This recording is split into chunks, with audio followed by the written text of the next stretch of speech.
విధంగా ఎలక్షన్లు అంటే ఒక అపహాస్యంగా ఈరోజు తెలుగుదేశం పార్టీ వస్తున్న తీరు ఈరోజు జరుగుతున్నటువంటి ఎన్నికలకి సాక్ష్యం అని చెప్పి సందర్భంగా తెలియజేస్తా ఉన్నాం.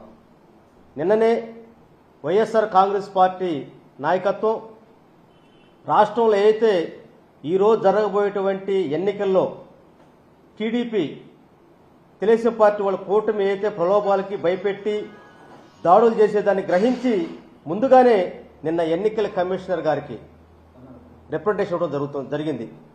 మా పెద్దలు మొత్తం కలిసి ఈ రోజు జరిగినటువంటి ఎన్నికల్లో ప్రజాస్వామ్యం కుని కాకుండా ప్రజాస్వామ్యబద్ధంగా ఎన్నికలు జరపాలని చెప్పేసి, అదేవిధంగా ఎక్కడైతే వివాదంగా ఉన్నటువంటి చోట, అదేవిధంగా ఎక్కడైతే ఎన్నికల్లో అశాంతి నెలకొల్దని చెప్పేసి దాని మీద పోలీసు పగడ్బందీగా ఏర్పాటు చేసి సజావుగా ఎన్నికలు నిర్వహించమని చెప్పేటువంటి పరిస్థితిలో 24 గంటలు గడిచినప్పటికీ కూడా ఇంత మటుకి ఎలక్షన్ కమిషన్ పూర్తిగా ఎన్నికల జరపడంలో విఫలమైన దానికి ఇది సాక్ష్యం చెప్పిన సందర్భంగా తెలియజేస్తా ఉన్నాం. నిన్న హిందూపురంలో వైఎస్ఆర్ కాంగ్రెస్ పార్టీ కౌన్సిలర్ని కిడ్నాప్ చేసి ఈరోజు బలవంతంగా ఎన్నికని జరిపి వైఎస్ఆర్ కాంగ్రెస్ పార్టీలో దాదాపు 38 కౌన్సిలర్లు ఉంటే 30 మంది వైఎస్ఆర్ కాంగ్రెస్ పార్టీ ఉంటే ఈరోజు బలవంతంగా హిందూపురం మున్సిపల్ చైర్మన్ టీడీపీ అని చెప్పేసి నియమించడం అంటే ఎందుకంటే ఎన్నికల కమిషన్ ఫెయిల్ అయిపోయినట్లు, ఎందుకంటే సాక్ష్యం ఇంకోటి ఉందని చెప్పి అడుగుతా ఉన్నాం. మీ సందర్భంగా బాలకృష్ణ అడుగుతా ఉన్నాం, అయ్యా నువ్వు సినిమాలోని డాకు మహారాజువా లేక నిజ జీవితంలో నువ్వు న్యాయబద్ధంగా వ్యవహరించవా, ఒక అరాజకవాదం అనేది ఇంతకంటే సాక్ష్యం ఏం కావాలని చెప్పి అడుగుతా ఉన్నాం. ఈరోజు రాష్ట్రంలో ఒక ప్రజాస్వామ్యబద్ధంగా ప్రజలు ఎన్నుకొని ఒక పార్టీ సింబల్ మీద ఎన్నికటువంటి కార్పొరేటర్ని, అదేవిధంగా కౌన్సిలర్లని ఈరోజు భయపెట్టి, అదేవిధంగా ప్రలోభాలకు గురి చేసి, లేదంటే దాడులు చేసి ఈరోజు బలవంతంగా టీడీపీకి అనుకూలంగా ఎన్నిక చేయించుకోవడం అంటే ఇది ఒక దారుణమైనటువంటి రెడ్ బుక్ రాజ్యాంగానికి సాక్ష్యం అని చెప్పి తెలియజేస్తా ఉన్నాం.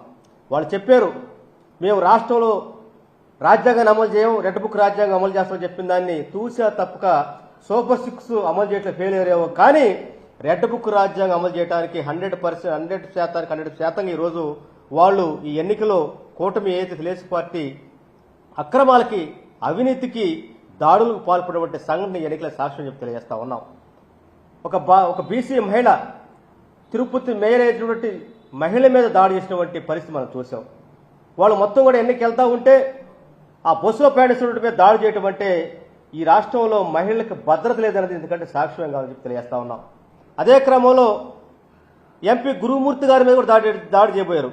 అంటే ఈ రాష్ట్రంలో దళితులన్నా, మహిళలన్నా, అదేవిధంగా ప్రజాస్వామ్యబద్ధంగా ఎన్నికైనటువంటి కౌన్సిలర్ కానీ కార్పొరేటర్ అన్నా సరే ఈ తెలుగుదేశం పార్టీ కూటమికి గౌరవం లేదనే దానికి ఎందుకంటే సాక్ష్యం ఏం కావాలని చెప్పి తెలియజేస్తా ఉన్నాం. చంద్రబాబు నాయుడు గారు నీకు నిజంగా ప్రజాస్వామ్యం మీద, నీకు నిజంగా ఎన్నికల మీద చిత్తశుద్ధి ఉండే పని అయితే నువ్వు ప్రజాస్వామ్యబద్ధ ఎన్నికలు జరపడంలో నువ్వు ఫెయిల్ అయిపోయావు. నీకు తెలుసు, నువ్వు ఆది నుంచి కూడా ఎక్కడ కూడా సక్రమంగా నువ్వు నిజాయితీగా ఎలక్షన్ చేయలేదు. ప్రతి సందర్భంలో కూడా ఏదో పార్టీతో పొత్తు పెట్టుకొని ఏదో పార్టీ మద్దతు తీసుకుని నువ్వు అధికారంలోకి వచ్చావు తప్ప ఏ రోజు కూడా నువ్వు సొంతంగా గెలిచినటువంటి దాఖలా లేవు. కనుకనే ఈ రోజు జరుగుతున్న ఎన్నికలే దానికి సాక్ష్యం అని చెప్పి తెలియజేస్తా ఉన్నావు. నువ్వు 40 సంవత్సరాలు ఇండస్ట్రీ అంటావు, 4 సార్లు ముఖ్యమంత్రి అంటావు. మరి నీ శత్రుది ఏమైపోయింది అంటే ఈరోజు నీ యొక్క ఏదైతే కుట్రలు కుయుక్తులు నీ జీవితంలో వచ్చినటువంటి పరిపాటికి వచ్చినటువంటి ఈ సాంప్రదాయాన్ని ఈ రోజు జరుగుతున్న ఉప ఎన్నికల్లో కూడా నువ్వు దాన్ని ఇంప్లిమెంట్ చేస్తున్న దానికి ఇంతకంటే సాక్ష్యం లేదని చెప్పి సాక్ష్యం ఇంకేం కావాలని చెప్పి అడుగుతా ఉన్నాం.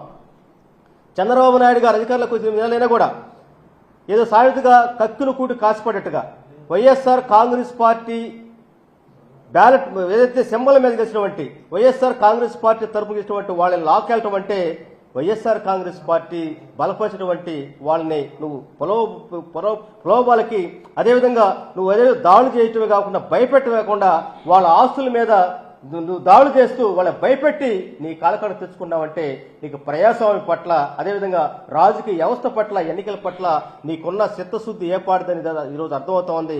ఈ సందర్భంగా రాష్ట్ర ప్రజలకు కూడా తెలుసుకోవాల్సిన అవసరం ఉంది. చంద్రబాబు నాయుడు యొక్క మోసాన్ని, చంద్రబాబు యొక్క దౌర్జన్యాన్ని, చంద్రబాబు నాయుడు యొక్క అరాచకత్వాన్ని ప్రజలు గ్రహించాల్సిన అవసరం ఉంది.